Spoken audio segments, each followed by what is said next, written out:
ಪ್ರೀತಿಯ ಸ್ನೇಹಿತರೆ, SN study ಅಕಾಡೆಮಿಗೆ ನಿಮಗೆಲ್ಲರಿಗೂ ಸ್ವಾಗತ ಸುಸ್ವಾಗತ. ಪ್ರೀತಿಯ ಸ್ನೇಹಿತರೆ, ಗ್ರೂಪ್ ಸಿ ಎಕ್ಸಾಮ್ಗಳಂದರೆ ಇವತ್ತು ವಿಲೇಜ್ ಅಕೌಂಟ್ ಆಗಿರ್ಬೋದು, PDO ಆಗಿರ್ಬೋದು, CT ಆಗಿರ್ಬೋದು, ಅದೇ ರೀತಿ ಸಬ್ ರಿಜಿಸ್ಟರ್ ಆಗಿರ್ಬೋದು, ಇನ್ನಿತರ ಉದ್ಯೋಗಗಳಿಗಾಗಿ ಇವತ್ತು ಗ್ರೂಪ್ ಸಿ ಎಂಬ ಒಂದು ಪ್ಯಾಟರ್ನ್ ಇರುತ್ತೆ. ಆ ಪ್ಯಾಟರ್ನಲ್ಲಿ ಏನಿರುತ್ತಪ್ಪ ಅಂದರೆ ಒಂದು GK ಪೇಪರು, ಎರಡನೇ ಪೇಪರು ಕಮ್ಯುನಿಕೇಷನ್ ಪೇಪರ್. ಈ ಕಮ್ಯುನಿಕೇಷನ್ ಪೇಪರ್ ಬಹಳ ಇಂಪಾರ್ಟೆಂಟು. ಯಾಕಂದರೆ ಇದು ಈ ಕಮ್ಯುನಿಕೇಷನ್ ಪೇಪರು ನೀವು ಇಲ್ಲಿ ಅತಿ ಹೆಚ್ಚು ಅಂಕ ಗಳಿಸಿದರೆ ನಿಮ್ಮ ಜಾಬು ಪಕ್ಕಾ ಅಂತ ಹೇಳ್ಬೋದು ಸ್ನೇಹಿತರೆ. ಈ ಕಮ್ಯುನಿಕೇಷನ್ ಪೇಪರಲ್ಲಿ ಸಾಮಾನ್ಯ ಕನ್ನಡ 35 ಮಾರ್ಕ್ಸ್ ಇರ್ತದೆ. ಅದೇ ರೀತಿ ಸಾಮಾನ್ಯ ಇಂಗ್ಲೀಷ್ನಲ್ಲಿ 35 ಮಾರ್ಕ್ಸು, ಅದೇ ರೀತಿ ಕಂಪ್ಯೂಟರಲ್ಲಿ 30 ಮಾರ್ಕ್ಸ್ ಇರ್ತದೆ. ಈ ಮೂರು ಸಬ್ಜೆಕ್ಟ್ ಕೂಡಿ 100 ಮಾರ್ಕ್ಸ್ ಇರ್ತದೆ ಸ್ನೇಹಿತರೆ. ಅದಕ್ಕಾಗಿ ಈ ಪೇಪರ್ ಭಾಳ ಇಂಪಾರ್ಟೆಂಟ್ ಇರ್ತದೆ. ನಾವು ದಿನಾನು ಇದ್ರ ಬಗ್ಗೆ ಒಂದು 20 ನಿಮಿಷ ಆಗಲಿ 10 ನಿಮಿಷ ಆಗಲಿ ಕ್ಲಾಸ್ ತೊಗೊಳ್ತಿದ್ದೀವಿ. ಅದಕ್ಕಾಗಿ ನಮ್ಮ SN ಸ್ಟಡಿ ಎಂಬ ಯೂಟ್ಯೂಬ್ ಚಾನಲನ್ನು ಫಾಲೋ ಮಾಡಿ ಮತ್ತು ಸಬ್ಸ್ಕ್ರೈಬ್ ಮಾಡಿ. ಅದೇ ರೀತಿ ಈಗ ನಾವು ಒಂದನೇ ಕ್ವೆಶ್ಚನ್ ನೋಡೋಣ. ಕರ್ನಾಟಕ ಇತಿಹಾಸಕ್ಕೆ ಸಂಬಂಧಿಸಿದ ಮೊದಲನೆಯ ಕಾದಂಬರಿ ಯಾವುದು ಅಂತ ಕೇಳಿದರೆ, ಕರ್ನಾಟಕ ಇತಿಹಾಸಕ್ಕೆ ಸಂಬಂಧಿಸಿದ ಮೊದಲನೇ ಕಾದಂಬರಿ ಯಾವುದು ಅಂತಂದರೆ ಇಲ್ಲಿ ಚೋರಗ್ರಹಣ ತಂತ್ರ, ಇಂದಿರಾಬಾಯಿ, ಇಂದಿರಾ, ಕುಮುದಿನಿ. ಇಲ್ಲಿ ನೋಡಿ ಸ್ನೇಹಿತರೆ, ಇಲ್ಲಿ ಕುಮುದಿನಿ ಎಂಬುದು ಸರಿಯಾಗಿರುತ್ತೆ ನೋಡಿ. ಈ ಕುಮುದಿನಿ ಎಂಬುದು ಇಲ್ಲಿ ಸರಿಯಾದ ಆನ್ಸರ್ ಇರ್ತದೆ. ಅತ್ಯಂತ ಕನ್ನಡದ ಅಂದರೆ ಕರ್ನಾಟಕದ ಅಚ್ಚ ಕನ್ನಡದ ಮೊದಲ ದೊರೆ ಯಾರಪ್ಪ ಅಂದರೆ ಇಲ್ಲಿ ಮಯೂರ ವರ್ಮ ಅವರು ಆಗಿರ್ತಾರೆ ನೋಡಿ. ಅದೇ ರೀತಿ ಕನ್ನಡದ ಮೊದಲ ಕವಿ ಅಂದರೆ ಪಂಪ ಆಗಿರ್ತಾರೆ. ಕನ್ನಡದ ಮೊದಲ ಶಾಸನ ಹಲ್ಮಿಡಿ ಶಾಸನ. ತ್ರಿಪದಿ ಛಂದಸ್ಸಿನ ಮೊದಲ ಬಳಕೆ ಅಂದರೆ ಬಾದಾಮಿ ಕಪ್ಪೆ ಹರಭಟ್ಟನ ಶಾಸನದಲ್ಲಿ ಸಾಧುಗೆ ಸಾಧು, ಮಧುರನಿಗೆ ಮಧುರ್ಯ, ಬದುಪ ಕಲೆಗೆ ಬಾದಿಪ್ಪ ಎಂಬ ಒಂದು ಸಾಲು ಕಂಡುಬರುತ್ತೆ ಸ್ನೇಹಿತರೆ. ಅದು ಸಹ ಎಲ್ಲಪ್ಪ ಅಂದರೆ ಬಾದಾಮಿಯ ಕಪ್ಪೆ ಹರಭಟ್ಟ ಶಾಸನದಲ್ಲಿ ಕಂಡುಬರ್ತದೆ. ಕನ್ನಡದ ಮೊದಲ ಲಕ್ಷಣ ಗ್ರಂಥಗಳನ್ನ ಕವಿರಾಜ್ಯ ಮಾರ್ಗ, ಇದು ಭಾಳ ಇಂಪಾರ್ಟೆಂಟು. ಕನ್ನಡದ ಮೊದಲ ನಾಟಕ ಅಂದರೆ ಮಿತ್ರವಿಂದ ಗೋವಿಂದ, ಸಿಂಗರಾಯರ ಬರೆದಿರುವ ಒಂದು ಮಿತ್ರವಿಂದ ಗೋವಿಂದ ಅಂತ ಬರೆದಿದ್ದಾರೆ. ಕನ್ನಡದ ಮೊದಲ ಮಹಾಕವಿ ಯಾರಪ್ಪ ಅಂದರೆ ಮಮ್ಮದೀಯ ಕವಿ ಅಂದರೆ ಶಿಶುನಾಳ ಶರೀಫರು ನೋಡಿ. ಕೂಡುಗನ್ನ ಕೋಳಿ ನೋಡವ್ವ ತಂಗಿ ಅಂತ ಇದೊಂದು ಶಿಶುನಾಳ ಶರೀಫರ ಒಂದು ಭಕ್ತಿಗೀತೆಗಳು ಭಾವಗೀತೆಗಳು ಚೆನ್ನಾಗಿದ್ದಾವೆ. ಅವಾಗವಾಗ ಸಮಯ ಬಿಡಿದಾಗ ಕೇಳ್ಬೋದು.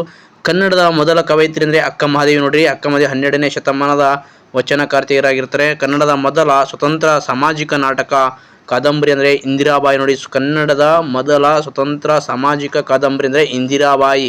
ಇದು ಸಹ ಎಕ್ಸಾಮಲ್ಲಿ ಹಲವಾರು ಸಲ ಕೇಳಿದರೆ.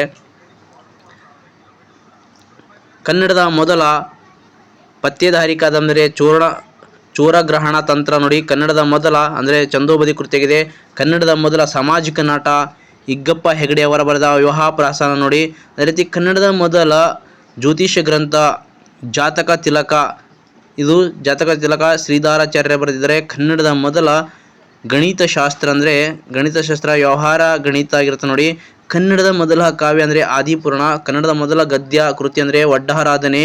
ಕನ್ನಡದ ಮೊದಲ ಆಚ್ಛಾದಿತ ಕೃತಿ ಅಂದರೆ ಆಚ್ಛಾದಿತ ಅಂದರೆ A grammar of the Kannada language ಅಂತ ಕೃತಿಯಾಗಿದೆ. ಕನ್ನಡದ ಮೊದಲ ಪತ್ರಿಕೆ ಮಂಗಳೂರು ಸಮಾಚಾರ. ಇದು ಎಕ್ಸಾಮಲ್ಲಿ ಹಲವಾರು ಎಕ್ಸಾಮ್ಗಳಲ್ಲಿ ಕೇಳಿದ್ದಾರೆ. ಇದೇ ರೀತಿ ಇನ್ನಿತರ ಒಂದು ಕೃತಿಗಳಿದ್ದಾವೆ ಸ್ನೇಹಿತರೆ. ಇವೆಲ್ಲ ನೀವು ನೋಡ್ಕೊಳ್ಬೋದು. ಇಂಪಾರ್ಟೆಂಟ್ ಆದ ಕೃತಿಗಳಿದ್ದಾವೆ, ನೋಡ್ಕೊಳ್ಳಿ. ಕೃತಿಗಳನ್ನು ಕಾಲಾನುಕ್ರಮವಾಗಿ ಗುರುತಿಸಿ ಅಂದರೆ ಇಲ್ಲಿ ಕೃತಿಗಳಿದ್ದಾವೆ, ಕಾಲಾನುಕ್ರಮವಾಗಿ ಗುರುತಿಸಬೇಕು. ಇಲ್ಲ ನೇರವಾದ ಆನ್ಸರ್ ಹೇಳ್ತೀನಿ. ಕವಿರಾಜ್ಯ ಇಲ್ಲಿ 4ನೇ ಹೇಳಿಕೆ ಸರಿಯಾಗಿರುತ್ತೆ ನೋಡಿ.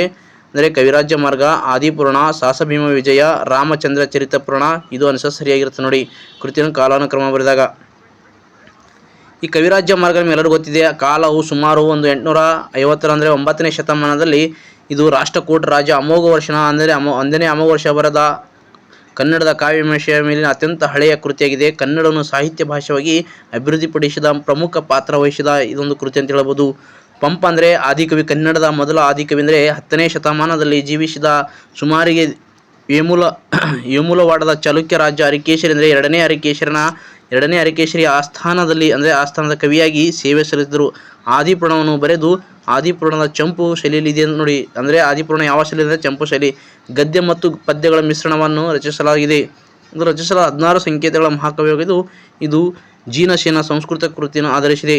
ಕನ್ನಡ ಸಾಹಿತ್ಯದಲ್ಲಿ ಶ್ರೇಷ್ಠವಾದ ಸಾಹಸ ಭೀಮ ವಿಜಯ ಗದವಿದ್ಯೆ ಅಂತ ಕರಿತೀವಿ. ಇದು ಭಾಳ ಇಂಪಾರ್ಟೆಂಟು. ಇದನ್ನು ಕವಿ ರನ್ನ ಬರೆದಿರ್ತಾನೆ ನೋಡ್ರಿ. ಯಾರಪ್ಪ ಅಂದರೆ ರನ್ನ ಇದು ಬರೆದಿರ್ತಾನ. ಅವರು 982ರಲ್ಲಿ ಬರೆದಿದ್ದಾರೆ. ಈ ಅವಧಿಯ ಪಶ್ಚಿಮ ಚಾಲುಕ್ಯ ಸಾಮ್ರಾಜ್ಯದ ಆಳ್ವಿಕೆಯಲ್ಲಿ ಬರುತ್ತದೆ. ನಿರ್ದಿಷ್ಟವಾಗಿ ರಾಜ್ಯ ತೈಲಪ್ಪ ಅಂದರೆ ಎರಡನೇ ತೈಲಪ್ಪನ ಆಸ್ಥಾನದಲ್ಲಿ ಅವರ ಉತ್ತರಾಧಿಕಾರಿಯಾದ ಸತ್ಯಾಶ್ರಯ ವೀರಬೆಳಗನನ ಆಳ್ವಿಕೆಯಲ್ಲಿ ರನ್ನ ಆಸ್ಥಾನದ ಕವಿಯಾಗಿದ್ದಂದರೆ ರನ್ನು ಆ ರಾಜ್ಯರ ಆಳ್ವಿಕೆಯಲ್ಲಿ ಇದ್ದನು. ರಾಮಚಂದ್ರ ಚರಿತ್ರ ಪುರಾಣ ಅಂತ ಬರೆದಿದ್ದಾರೆ. ಇದನ್ನು ಸಹ ಅಭಿನವ ಪಂಪ ಎಂದು ಕರೆಯಲ್ಪಡುವ ಜೈನ ಕವಿ ನಾಗಚಂದ್ರ ಬರ್ತಾರೆ ನೋಡ್ರಿ. ರಾಮಚಂದ್ರ ಚರಿತ್ರ ಪುರಾಣ ಯಾರು ಬರ್ತಾರಪ್ಪ ಅಂದರೆ ಅಭಿನವ ಪಂಪ ನಾಗಚಂದ್ರ ಬರೆದಿರ್ತಾನೆ. ಇಲ್ಲಿ ಸರಿಯಾದ ಜೋಡಿಯನ್ನು ಗುರುತಿಸಿ ಅಂದರೆ ಕಣ್ಣುರಿ, ಕೈಕಾಲು, ಹಣಹಣಿ, ತುದಿನಾಲಿಗೆ. ಇಲ್ಲಿ ಕಣ್ಣುರಿ ಎಂಬುದು ಯಾವ ಸಮಾಸ ಕೇಳಿದರೆ ಇಲ್ಲಿ ತತ್ಪುರುಷ ಸಮಾಸ. ಸರಿನಾ ತಪ್ಪ? ಇಲ್ಲಿ ಎಷ್ಟು ಜೋಡಿಗಳು ಸರಿ ಅಂತ ಹೇಳ್ತಾನ. ಇಲ್ಲಿ ನೋಡಿ ಸ್ನೇಹಿತರಲ್ಲಿ, ಕಣ್ಣುರಿ ಇದು ಯಾವ ಥರ ಬೆಳೆಸ್ತಾರಪ್ಪ? ಕಣ್ಣಿನಿಂದ ಅಂದರೆ ಕಣ್ಣಿನಲ್ಲಿ ಉರಿ ಅಂದರೆ ಕಣ್ಣಿನಲ್ಲಿ ಉರಿ ಅಂದರೆ ಕಣ್ಣಿನಲ್ಲಿ ಉರಿ ಅಂದರೆ ತತ್ಪುರುಷ ಸಮಾಸ. ಇದು ಸರಿಯಾಗಿರುತ್ತೆ ನೋಡಿ. ತತ್ಪುರುಷ ಸಮಾಸ ಇದು ಒಂದೇ ಹೇಳಿಕೆ ಸರಿಯಾಗಿರುತ್ತದೆ. ಕಣ್ಣುರಿ ಇದು ಸರಿಯಾಗಿರ್ತದ. ಇದು ತತ್ಪುರುಷ ಸಮಾಸವಾಗುತ್ತೆ. ಕೈ ಕಾಲುಗಳು ಇದು ಎಸ್ಕೆಯಲ್ಲಿ ದ್ವಂದ್ವ ಸಮಾಸ ಬೇಕು. ಕೈಗಳು, ಕಾಲುಗಳು, ಈ ರೀತಿ ಮರ ಗಿಡಗಳು, ಬಳ್ಳಿಗಳು ಇವೆಲ್ಲ ದ್ವಂದ್ವ ಸಮಾಸ. ಅದಕ್ಕಾಗಿ ಇದು ಎರಡನೇ ಹೇಳಿಕೆ ತಪ್ಪಾಗಿದೆ. ಹಣಹಣಿ ಉಳ್ಳವನು ಯಾವನೋ ಅವನೇ ಹಣಹಣಿ ಅಂತ ಇರ್ತೀವಿ. ಇದು ಬಹುರಿ ಸಮಾಸ. ಇದು ಸಹ ಸರಿಯಾಗಿದೆ. ತುದಿ ನಾಲಿಗೆ ಇದು ಆ್ಯಕ್ಚುಲಿ ಅಂಶ ಸಮಾಸ ಆಗಬೇಕು. ಇದಕ್ಕೋಸ್ಕರ ಅದು ದಿಗ್ವಿಜಯ ಸಮಾಸ ಅಂತ ಹೇಳಿದ್ರೆ ಇದು ತಪ್ಪಾಗಿದೆ ನೋಡಿ ಸ್ನೇಹಿತರೆ. ಅದಕ್ಕಾಗಿ ಇಲ್ಲಿ ಯಾವುದಪ್ಪ ಅಂದರೆ ಎ ಮತ್ತು ಡಿ ಸರಿಯಾಗಿದೆ ನೋಡಿ. ಎ ಮತ್ತು ಡಿ ಇದು ಹೇಳಿಕೆಗಳು ಸರಿಯಾಗಿವೆ. ಆಶೀರ್ವಾದ, ಅಪ್ಪಣ್ಣೆ, ಆಜ್ಞೆ, ಆರೈಕೆ ಇವುಗಳ ಅಖ್ಯಾತ ಪ್ರತ್ಯಯಗಳ ಸೇರಿ ಯಾವ ಪ್ರಕಾರದ ಕ್ರಿಯಾಪದಗಳಾಗಿರ್ತವೆ ಅಂತ ಕೇಳಿದರೆ ಕಾಲಾರ್ಥಕ, ಸಂಭಾವನಾರ್ಥಕ, ವಿದ್ಯಾರ್ಥಕ, ನಿಷೇಧಾರ್ಥಕ. ಇಲ್ಲಿ ನೋಡಿ ವಿದ್ಯಾರ್ಥಕ ಎಂಬುದು ಸರಿಯಾಗಿದೆ. ಆಶೀರ್ವಾದ ಮಾಡು ಅಂದರೆ ಆಶೀರ್ವಾದ ವಿದ್ಯಾರ್ಥಕ ಅಂದರೆ ಅವ್ರಿಗೆ ಒಳ್ಳೆಯದಾಗಲಿ ಅಂತ ಅಪ್ಪಣೆ ಮಾಡೋದು, ಆಜ್ಞೆ ಮಾಡೋದು ಎಲ್ಲ ಯಾವಪ್ಪ ಅಂದರೆ ವಿದ್ಯಾರ್ಥಕವಾಗಿದೆ. ಈ ನಿಷೇಧಾರ್ಥಕ ಮಾಡಲ್ಲ, ಹೋಗಲ್ಲ ಇವೆಲ್ಲ ನಿಷೇಧಾರ್ಥಕವಾಗಿ ಬರ್ತವೆ. ಇದು ಇಂಪಾರ್ಟೆಂಟ್ ಒಂದು ಎಕ್ಸಾಮ್ ದೃಷ್ಟಿಯಿಂದ ಇಲ್ಲಿ ಕೊಟ್ಟಿದ್ದೀನಿ, ನೋಡ್ಕೊಳ್ಳಿ. ಸಮಯದ ಕಡಿಮೆ ಅಭಾವ ಇರೋಕ್ಕೋಸ್ಕರ ಈ ರೀತಿ ಕೊಟ್ಟಿರ್ತೀನಿ, ನೋಡ್ಕೊಳ್ಳಿ ಚೆನ್ನಾಗಿ. ಯಾಕಂದರೆ ಮುಂದಿನ ದಿನ ಚೆನ್ನಾಗಿ ಕ್ಲಾಸ್ ಮಾಡೋಣ. ಇಲ್ಲಿ ಹೊಂದಿಸಿ ಬೇರೆ ಕೇಳಿದರೆ ಸ್ನೇಹಿತರಲ್ಲಿ ಗ್ರೀಕ್ ಮತ್ತು ಪದಗಳು ಕೊಟ್ಟಿದ್ದಾರೆ. ಇಲ್ಲಿ ಗ್ರೀಕ್ ಪದ ಯಾವುದಪ್ಪ ಅಂದರೆ ದಿನಾರು, ದಮ ಇದು ಹೇಳಿಕೆ ಎರಡನೇದು. ಪೋರ್ಚುಗೀಸ್ ಪದ ಅಂದರೆ ಯಾವುದಪ್ಪ ಅಂದರೆ ಪೋರ್ಚುಗೀಸರು ಅಂದರೆ ಇನಾಮು, ಗಿರಾಕಿ ಅಲ್ಲ. ಪೋರ್ಚುಗೀಸ್ ಅಂದರೆ ಮೇಜು, ಪಾದ್ರಿ. ಅರಬಿಕ್ ಅಂದರೆ ಇನಾಮು, ಗಿರಾಕಿ ನೋಡಿ. ಅರಬಿಕ್ ಅಂದರೆ ಇನಾಮು, ಗಿರಾಕಿ. ಹಿಂದೂಸ್ತಾನ್ ಅಂದರೆ ರೈತ ಮತ್ತು ಕಾಗದ. ಇವೆಲ್ಲ ಹಿಂದೂಸ್ತಾನಿ ಪದಗಳು. ಹಿಂದೂಸ್ತಾನಿ ಪದಗಳು ಕೊಟ್ಟು ನೋಡಿ ಸ್ನೇಹಿತರಲ್ಲಿ ಅರ್ಜಿ ಆಗಿರ್ಬೋದು, ಕಚೇರಿ ಆಗಿರ್ಬೋದು, ತಯಾರಿ ಆಗಿರ್ಬೋದು, ಬದಲು ಕಾರ್ಖಾನೆ, ರೈತ ಮುಂತಾದವುಗಳು ಎಲ್ಲ ಕೊಟ್ಟಿದ್ದೀನಿ. ನೀವು ಚೆನ್ನಾಗಿ ಇವೆಲ್ಲ ನೋಡ್ಕೊಳ್ಳಿ. ಮುಂದಿನ ಒಂದು ಎಕ್ಸಾಮ್ ದೃಷ್ಟಿಯಿಂದ ಇಂಪಾರ್ಟೆಂಟ್ ಆದ ಒಂದು ಪದಗಳಂತ ಹೇಳ್ಬೋದು. ಇಂಗ್ಲೀಷ್ ಪದಗಳು ಸಹ ಕೊಟ್ಟಿದ್ದೀನಿ. ಈ ಇಂಗ್ಲೀಷ್ ಪದಗಳು ಸಹ ನೀವು ಇಲ್ಲಿ ನೋಡ್ಕೊಳ್ಳಿ, ಅಷ್ಟು ಚೆನ್ನಾಗಿ ಕೊಟ್ಟಿದ್ದೀನಿ ನೋಡಿ. ಇಲ್ಲಿ ಪೋರ್ಚುಗೀಸ್ ನೋಡಿ ಅಲಮಾರಿ ಆಗಿರ್ಬೋದು, ಸಾಬೂನು ಆಗಿರ್ಬೋದು, ಪಾದ್ರಿ ಆಗಿರ್ಬೋದು, ಮೇಜ್ ಆಗಿರ್ಬೋದು, ಜಂಗಾಲು, ಬಟಾಟೆ ಇತ್ಯಾದಿಗಳಾಗಿವೆ. ಸಂಸ್ಕೃತ ಪದಗಳು ಸಹ ಕೊಟ್ಟಿದ್ದೀನಿ. ರಾತ್ರಿ ಎಂಬುದು ಅದ, ದಿವಾಸ ಅಂತದ, ಎಲ್ಲ ಸಂಸ್ಕೃತ ಪದಗಳು. ಅದೇ ರೀತಿ ಇಲ್ಲಿ ನಾವು ದೇಶೀಯ ಅಂದರೆ ನಮ್ಮ ಕನ್ನಡ ಪದಗಳು ಸಹ ಕೊಟ್ಟಿದ್ದೀನಿ. ಈ ಮನೆ ಆಗಿರ್ಬೋದು, ಹೊಲ ಆಗಿರ್ಬೋದು, ಮತ್ತು ಮರ ಆಗಿರ್ಬೋದು, ಗಿಡ ಆಗಿರ್ಬೋದು, ಎಲ್ಲ ಕನ್ನಡ ಪದಗಳು ಸಹ ನಿಮ್ಗೆ ಚೆನ್ನಾಗಿ ಕೊಟ್ಟಿದ್ದೀನಿ. ಒಂದು ಸಲ ನೀವು ನೋಡಿಕೊಂಡ್ರೆ ಸಾಕು ನಿಮಗೆ. ಹಿರಿದು, ಕಿರಿದು, ಕೆನ್ನೀರು, ಬೆನ್ನೀರು ಎಲ್ಲ ಕೊಟ್ಟಿದ್ದೀನಿ ನೋಡಿ. ಆತನಿಂದ ಕೇಡಾಯಿತು ಎರಡು ವಾಕ್ಯಗಳಲ್ಲಿ ಗಮನಿಸಿ. ಕೊಟ್ಟಿರುವ ಯಾವ ಐವೆಯಂತೆ ವಿಭಕ್ತಿ ಪಲ್ಲಟ ಅಂದರೆ ಪಶ್ಚಿಮ ಅರ್ಥದಲ್ಲಿ ಇಲ್ಲಿ ಎರಡನೇ ಹೇಳಿಕೆ ಸರಿ ನೋಡ್ರಿ. ಪಶ್ಚಿಮ ಅರ್ಥದಲ್ಲಿ ತೃತೀಯ ವಿಭಕ್ತಿ ಪಲ್ಲಟಗೊಂಡಿದೆ ನೋಡಿ. ಅದಕ್ಕಾಗಿ ಎರಡನೇ ಹೇಳಿಕೆ ಸರಿಯಾಗಿರುತ್ತೆ ಅಂತ ನೋಡಿ. ಇಲ್ಲಿ ನಿಮ್ಮ ಎಕ್ಸಾಮ್ ದೃಷ್ಟಿಯಿಂದ ಇಲ್ಲಿ ನೀವು ಒಂದು ಮಾರ್ಕ್ಸ್ ನೀವು ಯಾವುದೇ ಎಕ್ಸಾಮ್ ಬರೆದಾಗ ಇಲ್ಲೊಂದು ನೀವು ಏನು ಮಾಡೋದಪ್ಪ, 1 ಮಾರ್ಕ್ಸ್ ನೀವು ತೊಗೊಳ್ಬೋದು. ಪ್ರಥಮ ವಿಭಕ್ತಿಗಳಲ್ಲಿ 7 ಪ್ರಕಾರಗಳವ. 7 ಅಂದರೆ ಪ್ರಥಮ, ದ್ವಿತೀಯ, ತೃತೀಯ, ಚತುರ್ಥಿ, ಪಂಚಮಿ, ಷಷ್ಠಿ, ಸಪ್ತಮಿ. ಇಲ್ಲಿ ಹೊಸಗನ್ನಡದಲ್ಲಿ ಕಾರಾರ್ಥಗಳವ. ಇದು ಬಹಳ ಇಂಪಾರ್ಟೆಂಟು. ಕರ್ತೃ, ಕರ್ಮ, ಕರ್ಣ, ಸಂಪ್ರದಾನ, ಅಪದಾನ, ಸಂಬಂಧ, ಅಧಿಕರಣ ಭಾಳ ಇಂಪಾರ್ಟೆಂಟ್ ನೋಡಿ. ಗುಂಪಿಗೆ ಸೇರದ ವ್ಯಾಖ್ಯಾನವನ್ನು ಗುರುತಿಸಿ. ಇಲ್ಲಿ ಯಾವುದು ಗುಂಪಿಸಲ್ಲ ಅಂದರೆ ಇವೆಲ್ಲ ಗುಂಪಿಸಿರ್ತವ. ದೇವರು ಲೋಕವನ್ನು ರಕ್ಷಿಸುವನು, ಹುಡುಗರು ಮನೆಯನ್ನು ಸೇರಿದರು, ರವಿ ಮರವನ್ನು ಕಡಿದನು, ಇಲ್ಲೆಲ್ಲ ಕ್ರಿಯೆ ನಡೆದ. ಇಲ್ಲಿ ಕೂಸು ಮಲಗಿತ್ತಲ್ಲ, ಇಲ್ಲಿ ಕ್ರಿಯೆ ನಡೆಯಲ್ಲ ಸ್ನೇಹಿತರೆ. ಇದು ಅಕ್ರಮಕ ಧಾತು ಅಂತ ಹೇಳ್ಬೋದು. ಎಲ್ಲ ಸಕ್ರಮಕ ಧಾತುಗಳವ. ಅದಕ್ಕಾಗಿ ನಾವು ಇಲ್ಲಿ ಭಾಳ ಇಂಪಾರ್ಟೆಂಟ್ ಆಗಿರ್ತದೆ. ಅದಕ್ಕಾಗಿ ಇದು ಭಾಳ ಇಂಪಾರ್ಟೆಂಟು. ಎಲ್ಲ ಕ್ರಿಯೆ ನಡೆದ, ಇಲ್ಲಿ ಕ್ರಿಯೆ ನಡೆದ. ಮಲಗಿತ್ತು ಅಂದರೆ ಅಲ್ಲೇ ಮಲ್ಕೊಂಡಿದ್ದ. ಹಾಗಾಗಿ ನೀವು ಇದು ಟ್ರಿಕ್ ಸಹ ಯೂಸ್ ಮಾಡ್ಬೋದು.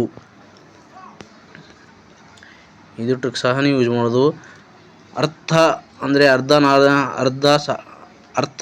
ಅಂದರೆ ಇಲ್ಲಿ ಅರ್ಥ ಸಾದೃಶ್ಯ ಬೇರೆ ಬೇರೆ ಅಂದರೆ ಬಿಂಬ ಪ್ರತಿಬಿಂಬ ಯಾವ ಅಲಂಕಾರ ಕೇಳಿದ್ರೆ ನೇರವಾಗಿ ದೃಷ್ಟಾಂತ ಅಲಂಕಾರ ಇರ್ತದ. ದೃಷ್ಟಾಂತ ಅಲಂಕಾರ ಯಾವ ರೀತಿ ಇರ್ತಪ್ಪ ಅಂದರೆ ಊಟ ಬರೋನಿಗೆ ರೋಗ ಇಲ್ಲ, ಮಾತು ಬರೋನಿಗೆ ಜಗಳ ಇಲ್ಲ. ಇದು ಸಹ ದೃಷ್ಟಾಂತದ ಒಂದು ಬಿಂಬವು ಪ್ರತಿಬಿಂಬವಾಗಿರ್ತದೆ ನೋಡಿ. ಇಲ್ಲಿ ಸಮಾನಾರ್ಥಕ ಪದಗಳು ಕೊಟ್ಟರೆ ಜೋಡಿಸಿ ನೋಡಬೇಕು. ಅಡಿ ಅಂದರೆ ಏನಪ್ಪ ಅಂದ್ರೆ ಪಾದ ನೋಡಿ. ಅಡಿ ಅಂದರೆ ಪಾದ. ಕಿಂಕರ್ ಅಂದರೆ ಸೇವಕ ನೋಡಿ. ಕಿಂಕರ್ ಅಂದರೆ ಯಾರಪ್ಪ ಅಂದ್ರೆ ಸೇವಕರು, ಕಿಂಕರ್ ಅಂದರೆ ಸೇವಕ. ಧನುಜ ಅಂದರೆ ರಾಕ್ಷಸ. ರಿಪು ಅಂದರೆ ಶತ್ರು ನೋಡಿ. ಇವೆಲ್ಲ ಅಂದರೆ ಇದು ಸರಿಯಾಗಿರ್ತದೆ ನೋಡಿ. ಫಸ್ಟ್ ಅಂದರೆ ಅಡಿ ಅಂದರೆ ಪಾದ ಅಂದರೆ A2 ಆಗಿರ್ತದೆ. A2 ಎಲ್ಲಿದಪ್ಪ ಅಂದರೆ A2 ಇಲ್ಲ ಎ ಅಂದರೆ 3 ಆಗಿರ್ತದೆ ನೋಡಿ ಸ್ನೇಹಿತರೆ. 3. ಕಿಂಕರ್ ಅಂದರೆ ಸೇವಕ ಅಂದರೆ 4 ಇರದ ಅಂದರೆ ಇದು ಹೇಳಿಕೆ ಸರಿಯಾಗಿರ್ತದೆ ನೋಡಿ. C1 ಅಂದರೆ C1 ಧನುಜ ಅಂದ್ರೆ C1 ಇಲ್ಲ ಸಾರಿ ಇದು ತಪ್ಪಾಗಿರ್ತದೆ. ಅಂದರೆ A3 ಬಿ ಕಿಂಕರ ಸೇವಕ ಅಂದರೆ ಸೇವಕ ಕರೆಕ್ಟು. ಧನುಜ ಅಂದರೆ ರಾಕ್ಷಸ. C2 ಇಲ್ಲಿ ಒಂದೇ ಹೇಳಿಕೆ ಸರಿಯಾಗಿರ್ತದೆ ನೋಡಿ. ಈ 3 ಈ 4 C1 D1 ಇದು ಮೊದಲನೇ ಹೇಳಿಕೆ ಸರಿಯಾಗಿರ್ತದೆ. 2ನೇ ಹೇಳಿಕೆ ತಪ್ಪು, 3ನೇ ಹೇಳಿಕೆ ತಪ್ಪು. ಚೆನ್ನಾಗಿದೆಯೋ ನೋಡ್ಕೊಳ್ಳಿ. ಮುಂದಿನ ಕ್ಲಾಸಲ್ಲಿ ಸಿಗೋಣ ಸ್ನೇಹಿತರೆ. ಎಲ್ಲರಿಗೂ ಒಳ್ಳೆಯದಾಗಲಿ.